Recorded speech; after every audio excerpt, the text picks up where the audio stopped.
Oke, Assalamualaikum warahmatullahi wabarakatuh. Kenalkan di sini nama saya Bagus Saksa Pamungkas Jakawardana dari IT 401.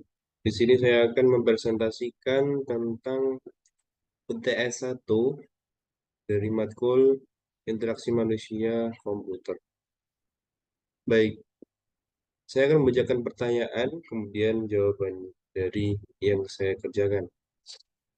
Baik, pertanyaan yang nomor satu adalah apakah yang harus kita lakukan agar fokus pada desain?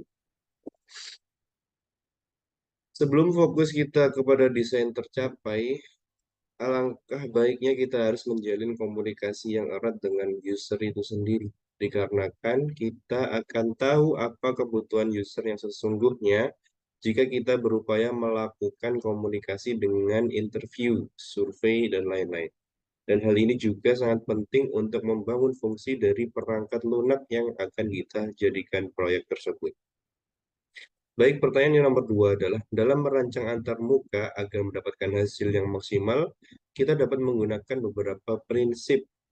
Sebutkan dan jelaskan prinsip-prinsip tersebut. Baik, desain antar muka yang baik berdasarkan pada user yang dinamakan User Centered Design atau UCD adalah UCD adalah filosofi perancangan yang menempatkan pengguna sebagai pusat dari proses pengembangan sistem. Dan ada beberapa prinsip dalam merancang antarmuka agar dapat mendapatkan hasil yang maksimal, yaitu yang pertama adalah perencanaan. Yang kedua adalah perancangan, yang ketiga implementasi, dan yang keempat adalah pengelolaan sistem. Baik, pertanyaan yang ketiga adalah mengapa membuat suatu desain kita harus memperhatikan aspek manusia dan komputer. Tujuan dari kita memperhatikan aspek manusia dan komputer adalah menghasilkan sistem yang bermanfaat, usable. Sistem yang dibuat memiliki manfaat dan mudah dioperasikan baik user individu maupun berkelompok. Yang kedua adalah fungsionalitas. Fungsi-fungsi yang ada dalam sistem yang dibuat sesuai dengan perencanaan dan kebutuhan user. Yang ketiga adalah keamanan.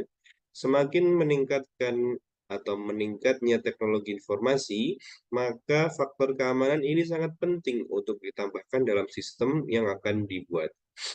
Dan pertanyaan yang keempat adalah mengapa dalam membuat desain itu mempertimbangkan aspek konsistensi. Baik, salah satu manfaat ketika membuat desain yang konsisten adalah user akan lebih mudah mengingat akan fitur-fitur yang nantinya akan kita buat dan tampilkan. Artinya, software yang kita buat pun menjadi user-friendly. Konsisten bukan berarti sama dan tetap. Akan tetapi, konsisten adalah menjadi agar rancangan antar muka dan fungsi lebih mudah diingat oleh user.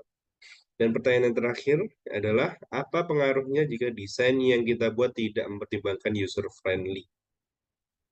Pengaruh yang paling nampak ketika aplikasi yang kita buat tidak mempertimbangkan user-friendly adalah aplikasi yang kita buat akan menyalahi segala prinsip yang memudahkan para user dalam penggunaan aplikasi tersebut.